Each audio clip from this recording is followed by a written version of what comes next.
दोस्तों शादियों का सीजन चल रहा है और शादियों में गानों की बात ना हो, डांस की बात ना हो तो सब कुछ बेकार है। दोस्तों एक लड़की की शादी में उसके मामा का लड़का यानी कि डीजे वाले से एक गाना चलाने के लिए कहता है। जैसे डीजे वाला वह गाना शुरू करता है, अब तो वह जो लड़का है वह फ्लोर पर आ गया है और गाना जैसे बजना शुरू हुआ उस गाने के बोल होते हैं, ठुकरा के मेरा प्यार मेरा इंतकाम देखेगी। दोस्तों जैसे ये गाना मतलब कि धुन में बजा और दोस्तों इस गाने को सुनकर वह लड़का ऐसे ऐसे भाव बना रहा है, इतने ढंग से तरीके से डांस करता है, यानी कि जो भी व्यक्ति उस लड़के को देख रहा है बस देखता ही रह जाता है। और दोस्तों बड़ी हद तो तब हो गई जब वह दुल्हन जो बनी बैठी थी वह भी उस लड़के को डांस करते हुए देख उसके लिए बस आंसू बहाने लगती है। यहाँ पर सभी लोग सोच रहे हैं कि शायद दुल्हन जो कि आज शादी करके अपने पति के साथ विदा हो जाएगी वह अपने परिवार को सोचकर शायद रो रही है, लेकिन यहाँ किसी को मालूम नहीं था कि यहाँ कौन इंतकाम देखने वाला है। अब तो वह शादी बड़े ही प्यार से संपन्न होती है, पति अपनी पत्नी को लेकर बस अपने घर जाने लगता है। और दोस्तों बड़े ही प्यार से जब वह शादी हुई और जब वह लड़का उस दुल्हन को अपने घर लेकर आता है, उस दुल्हन का बड़े ही खूबसूरती से यहाँ पर स्वागत किया जाता है। लेकिन वह दुल्हन ना जाने कौन से ख्वाबों में खोई हुई थी, वह किसी के सामने भी यानी कि वह खुलकर बातचीत नहीं करती है। दोस्तों अब तो कहानी कुछ और ही होने वाली थी। यहाँ पर राजी खुशी तरीके से वह स्वागरात भी बनती है और अब उस लड़की जो कि अपने मायके आई है, क्योंकि मायके वाले उसको लेने गए थे, वह उसके पास आ जाती है और यहाँ पर यानी कि वह अपने घर में सभी से मिलकर फूट फूट कर रो रही है। दोस्तों अब तो ये माहौल बन गया था और अगले चौथे दिन वह जो दूल्हा अपनी नई दुल्हन को लेने के लिए अपने ससुराल के लिए रवाना होता है। वह अपने ससुराल तो जाता है लेकिन उसके बाद उसकी कोई भी खोज खबर किसी को भी नहीं मिलती है। सभी लोग हैरान हैं, दुखी हैं कि आखिर वह लड़का कहाँ पर गया, लेकिन किसी को मालूम नहीं था कि वह लड़का अब एक ऐसी जगह पर गया है जहाँ से वह कभी भी नहीं लौट सकता। आखिर वह लड़का कहाँ पर गायब हो गया, बड़ी ही रोमांचक कहानी। दोस्तों मैं उम्मीद करता हूँ आप इस क्राइम की कहानी को सुनकर जानकर बहुत ही ज़्यादा हैरान रह जाओगे और दोस्तों मैं उम्मीद करता हूँ आपको ये कहानी बहुत ही पसंद आएगी। दोस्तों आइए जानते हैं। नमस्कार, आदाब, सत श्री अकाल दोस्तों, स्वागत है आपका हमारे यूट्यूब चैनल किस्से क्राइम के। और दोस्तों आपसे वही प्यार भरी गुजारिश, आगे बढ़ने से पहले हमारे चैनल को सब्सक्राइब करना, नोटिफिकेशन की बेल को दबाना बिल्कुल ना भूलें। दोस्तों हमको फेसबुक पर भी फॉलो अवश्य कर लें। और आज का बेहद ही हैरान करने वाला मामला सामने आया है गांधीनगर गुजरात से। दोस्तों यहाँ पर वह जो दूल्हा जिसका नाम भाविक है, भाविक अपनी नई दुल्हन जिनका नाम पायल है, पायल को लेने के लिए यानी कि अपनी ससुराल के लिए रवाना होता है। दोस्तों यहाँ पर वह अकेला ही जा रहा है और उसकी हर एक कंडीशन को जान रही होती है उसकी नई दुल्हन। वह दुल्हन पायल बार बार फ़ोन करती है और अपने पति से पूछती है कि आप कहाँ पर हो बाबू, आप किस जगह पर हो, आपने कुछ खाया पिया है, यानी कि बिल्कुल इसे पूछ रही है जैसे कि उस दुल्हन का वह बहुत ही अच्छा प्यार उसको मिल गया है, यानी कि हर बात के लिए टेंशन ले रही है, पूछ रही है कि आप कैसे आए हो कैसे नहीं आए हो। और इसी प्रकार से जब वह भाविक अपनी पत्नी का प्यार देखता है तो कहीं ना कहीं वह भी अपनी पत्नी को अपनी सारी लोकेशंस बता रहा होता है। दोस्तों जो भाविक है वह रहने वाला अहमदाबाद का होता है और अहमदाबाद से गांधीनगर जाने के लिए वह अपनी स्कूटी का मतलब कि इस्तेमाल करता है। दोस्तों वह अकेला जा रहा है क्योंकि उसको वहाँ अपनी पत्नी को अपने ससुराल से लाने के बाद कहीं बाहर घूमने जाने का प्लान बनाया हुआ था, इसीलिए वह स्कूटी से घर से रवाना होता है और अब वह आगे बढ़ता है। दोस्तों वह जब अगले 4 घंटे तक अपने ससुराल नहीं पहुंचता है, यहाँ पर उसके ससुरालजन यानी कि उस भाविक के सास ससुर उसके माता पिता भी बड़े हैरान होते हैं और दुखी होकर एक दूसरे के पास फ़ोन करते हैं और पूछ रहे होते हैं कि आखिर भाविक कहाँ गया है। लेकिन दोस्तों जब वो लोग उस भाविक को ढूंढने के लिए आगे बढ़े, अब तो वो लोग यह देखकर हैरान रह जाते हैं कि रास्ते में उस भाविक की जो स्कूटी है वह क्षतिग्रस्त अवस्था में नीचे पड़ी हुई है, लेकिन वहाँ पर ना तो कोई आदमी है ना ही किसी ने टक्कर मारी है, उस गाड़ी के बारे में जानकारी है। दोस्तों यहाँ पर सभी लोग बहुत ही ज़्यादा परेशान हैं और हैरान है कि आखिर वह भाविक कहाँ पर गया है। जब उसके पास फ़ोन किया जाता है तो भाविक का नंबर भी नहीं मिलता है। अब सब लोग परेशान हैं और वो लोग अब पुलिस के पास जाते हैं और पुलिस के पास जब उस भाविक के बारे में तहरीर दर्ज कराते हैं और वो पुलिस को बताते हैं कि ऐसे ऐसे ये लड़का भाविक है, अपने ससुराल के लिए रवाना हुआ था, लेकिन उसकी जो स्कूटी है वो इस जगह पर यानी कि क्षतिग्रस्त अवस्था में एक्सीडेंट की हालत में मिली है, लेकिन उस भाविक के बारे में किसी को भी कुछ भी मालूम नहीं चल रहा है। अब तो जो पुलिस है वह पुलिस उस भाविक को ढूंढने के लिए पूरी जोर लगा देती है और अब वह उन पर ससुरालजनों और उसके परिवार में बातचीत कर रही होती है, पूछ रही होती है कि भाई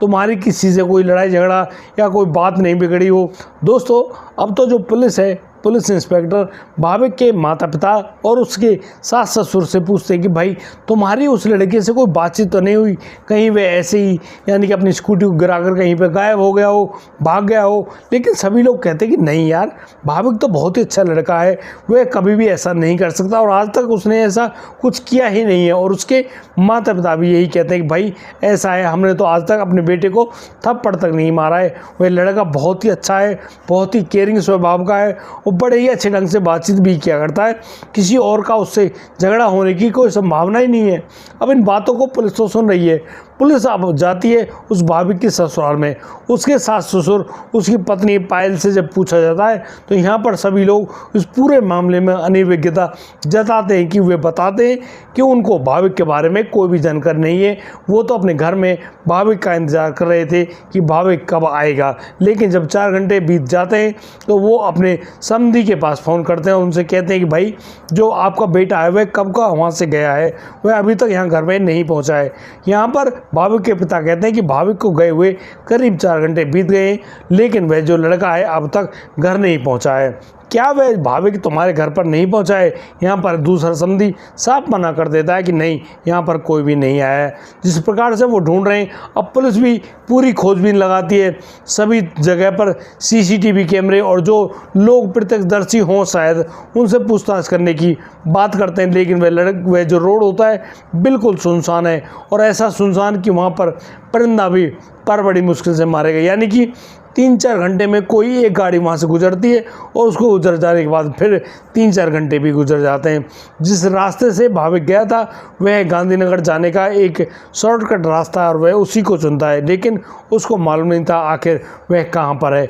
लेकिन पुलिस जब उस भाविक की पत्नी पायल से पूछती है तो पायल भी साफ साफ शब्दों में मना कर देती है कि नहीं, वह तो बहुत ही केयरिंग पत्नी है, वह अपने पति से बार बार पूछ रही है कि वह कहाँ पर है। और जब आखिर बार उससे पूछा तो वह बताता है कि वह रास्ते में आ रहा है, तुम बार बार उसके पास फ़ोन ना करो तो अच्छा है, क्योंकि फ़ोन उठाने में उसका ध्यान बाइक चलाने से भटकता है, वो स्कूटी चलाने से भटकता है, इसीलिए कहीं ऐसा ना हो उसका एक्सीडेंट हो जाए। अब तो वह पायल भी इस बात को सुनकर डर जाती है और बस अपने पति भाविक के पास फ़ोन नहीं करती है। लेकिन उसको मालूम नहीं कि उसका पति कहाँ पर गया है, क्योंकि उसका फ़ोन भी स्विच ऑफ है। और जब उस पायल के फ़ोन नंबर को मांगा जाता है तो वह लड़की पहले तो आनाकानी करती है, कहती है आप मेरे नंबर से क्या लोगे। लेकिन जब पुलिस उस पायल से उसका फ़ोन नंबर लेती है और फिर उस फ़ोन नंबर की जब सीडीआर रिपोर्ट निकाली जाती है तो यहाँ पर एक अलग तरह का खुलासा सामने आता है, क्योंकि उस नंबर से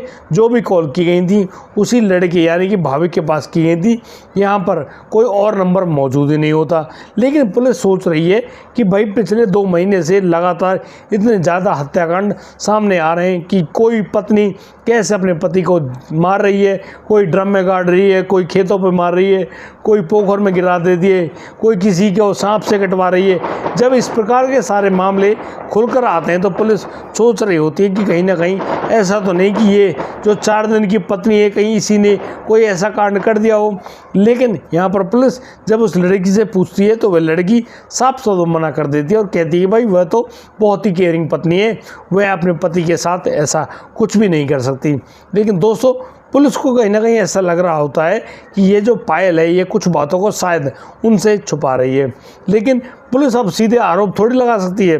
पुलिस अब वापस लौट कर आती है थाने में और करीब 2 रातों तक वो बड़े ही ठंडे दिमाग से सोच रहे होते हैं कि यार यहाँ पर कोई ना कोई क्लू तो मिलना चाहिए जिससे मालूम चले कि आखिर वह लड़का भाविक कहाँ पर गया है। दोस्तों अब तो जो पुलिस है वह एक ऐसा अंधेरे में तीर चलाती है, वह अब वहाँ पर जाती है गांधीनगर, और गांधीनगर में उस पायल के पास पहुंचकर उससे जब पूछताछ की जाती है तो पुलिस उसको एक कहानी सुनाती है। दरअसल वह बताती कि यहाँ पर एक लड़की का एक लड़के से बहुत ही बढ़िया अफेयर था और उस अफेयर को कायम रखने के लिए वह अपने पति की हत्या करवा देती है। यह तो एक कहानी है, लेकिन हमने जो उसका फ़ोन नंबर लिया था उसकी जो सीडीआर रिपोर्ट निकाली गई, उन सीडीआर रिपोर्टर से और जो इंटरनेट की जो वार्तालाप है उनसे मालूम चल गया है कि तुम किसी और लड़के के साथ प्यार मोहब्बत के सिलसिले में और इसीलिए तुमने अपने प्यार में रोड़ा बन रहे अपने पति को रास्ते से हटा दिया है। दोस्तों अब पुलिस बड़ी ही शालीनता से उस पायल के पास जाती है और उसके कान में कहती है कि देखो पायल,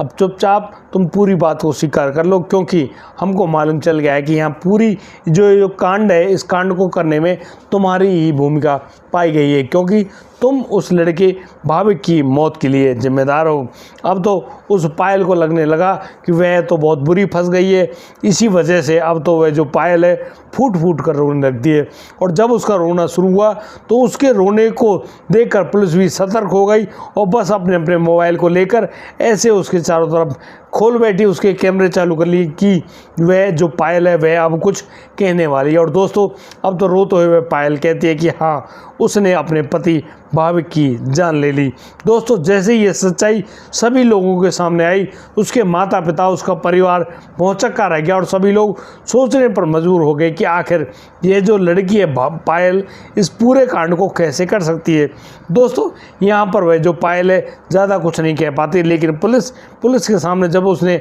अपना एक बालिया बयान दिया तो पुलिस अब उसको यानी कि लेकर अपने साथ गाड़ी में बिठाती है और उसको पुलिस थाने ले आती है। दोस्तों पुलिस थाने में फिर वो जो पुलिस इंस्पेक्टर हैं, पुलिस वाले हैं, उस लड़की को स्पेशल कुर्सी पर बिठाते हैं, उसके सामने एक कैमरा चलाया जाता है और तो और वहाँ पर एक बयान लिखने वाला व्यक्ति भी बैठा है और जो कि उस पायल द्वारा कही गई बातों को बस राइट डाउन कर रहा होता है। दोस्तों यहाँ पर वह पायल बताती है कि वह जो अपने मामा के लड़के से मोहब्बत किया करती है। उसके मामा के लड़के का नाम होता है कल्पेश, जो कि उसका हम उम्र है। और दोस्तों इसी प्रेम संबंध के चलते अब तो वह जो पायल है, पायल अपने मामा के लड़के कल्पेश के साथ शारीरिक संबंध बना बैठती है और जब उस लड़के से उसका प्रेम संबंध आगे बढ़ने लगा तो वह जो पायल है और कल्पेश अपने घरों में जाकर कहते हैं कि भाई वो दोनों एक दूसरे से शादी करना चाहते हैं। लेकिन जैसे उनके परिवार को यह बात मालूम चली है वो सख्त खिलाफ हो जाते हैं कि नहीं, ऐसा तुम बिल्कुल भी नहीं कर सकते, तुम्हारी शादी बिल्कुल भी नहीं होगी। दोस्तों वो लोग उन पायल और कल्पेश से उनकी लव मैरिज होने की जो बात है उसके लिए साफ साफ शब्दों में मना कर देते और कहते हैं कि यदि तुमने ऐसा कुछ किया तो हम कोई ना कोई गंभीर कदम जरूर उठाएंगे और तुमको ऐसा कभी भी नहीं करने देंगे। अब तो यहाँ पर उस लड़की को काफ़ी ढंग से समझाया जाता है, उसके दिमाग में बहुत सारी बातें बिठाई जाती हैं और उसे कहा जाता है कि देखो तुम यदि इस प्रकार के कोई भी संबंध बनाती हो तो हमारा इस समाज से रिश्ता टूट जाएगा, कोई भी आदमी हमको बोलने लायक नहीं छोड़ेगा और साफ शब्दों में हमारी बदनामी हो जाएगी। दोस्तों कहीं ना कहीं वे माता पिता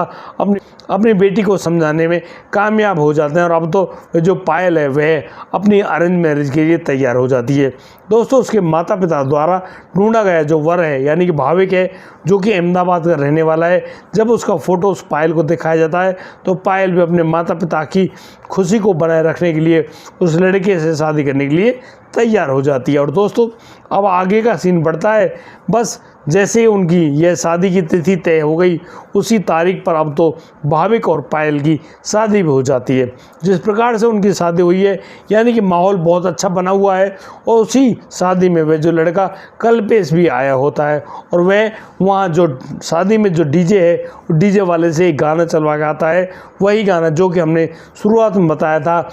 ठुकरा के मेरा प्यार मेरा इंतकाम देखेगी। दोस्तों इस गाने पर वह लड़का कल्पेश बड़ा ही भावुक डांस करता है और सभी लोग भावुक भी हो जाते हैं और कहीं ना कहीं पायल भी भावुक हो जाती है। पायल जब भावुक हुई तो सभी लोग सोच रहे होते हैं कि भाई इसकी शादी हो रही है, अपने माता पिता से दूर हो रही है शायद इसीलिए वह रो रही है। दोस्तों अब तो वह जो पायल है वह उस भाविक की पत्नी बनकर भाविक के घर पे आ जाती है और बड़े ही प्यार से यहाँ पर रह रही होती है। उसकी शादी होने के दूसरे दिन अब जो पायल के परिवारजन हैं वो पायल को उसके ससुराल से अपने घर ले आते हैं और शादी के चौथे दिन में भाविक जो कि अपने ससुराल जाने वाला था और अपनी पत्नी को अपने साथ लेकर स्कूटी पर कहीं बाहर घूमने का जो उसने प्लान बनाया था वही प्लान में अपनी पत्नी यानी कि नवविवाहिता जो दुल्हन है उसको भी फ़ोन पर बताता है। लेकिन यहाँ पर जो पायल है वह अपने पति के साथ ऐसा व्यवहार करती है जैसे कि वह बड़ी ही केयरिंग पत्नी है, बहुत ही ज़्यादा उसको प्यार करती है और उसी प्रकार से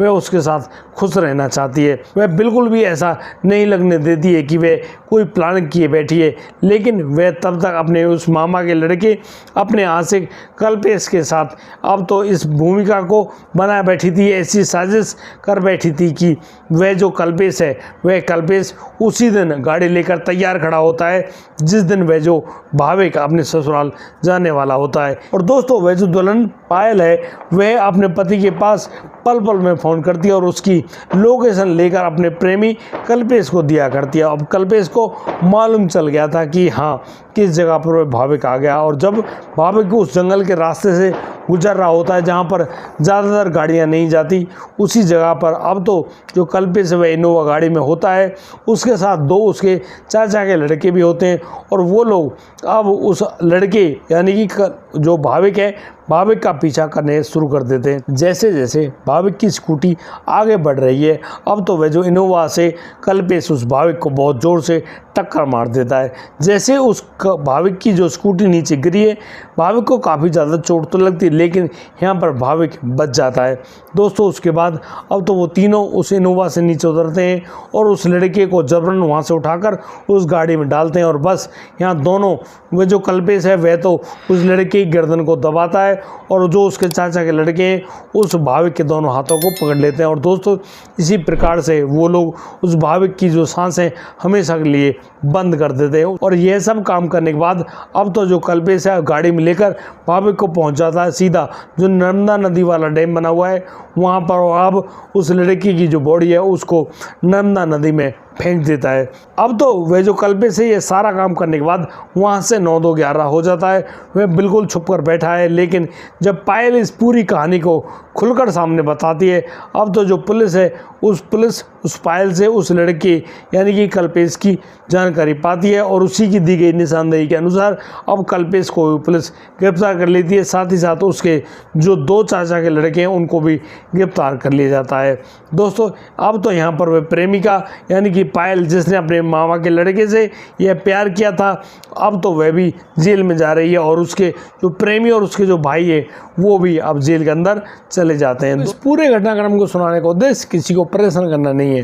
किसी का दिल दुखाना नहीं है, किसी की हृदय को चोट पहुंचाना नहीं है। इन घटनाओं से हमारे सामने बहुत अच्छी सीख भी आती है, समझ भी आती है और हमको जागरूक करने वाली होती है कि यहाँ पर जब व्यक्ति लव मैरिज करता है अपने बच्चों को लव मैरिज के बारे में जब उसके दुष्प्रभाव बताए जाते हैं कि भाई यहाँ पर 2 महीने चलती है, 4 साल चलती है, 5 साल चलती है, उसके बाद लव मैरिज में अक्सर डिवोर्स हो जाते हैं। जैसा कि आप लोग भी जानते हैं कि अक्सर लव मैरिज में डिवोर्स हो जाते हैं। वहीं जब अरेंज मैरिज की जाती है तब भी इसी प्रकार के कांड सामने आते हैं। भाई जब तो बड़ी हैरानी की बात है क्योंकि लव मैरिज करी तुमने अब भुगतो भी तुम, ये मामला तो यहाँ तक सही लगता भी है, लेकिन अरेंज मैरिज में इस प्रकार के कांड हो रहे हैं, ये बड़ी हैरान करने वाली बात है। लेकिन यहाँ पर आपको क्या लगता है कि जो मुख्य दोषी वह लड़की है या वह लड़का भाविक है या फिर वो कल्पेश है? मुझे लगता है यहाँ पर जो मुख्य दोषी है वह है उस लड़की पायल का पिता।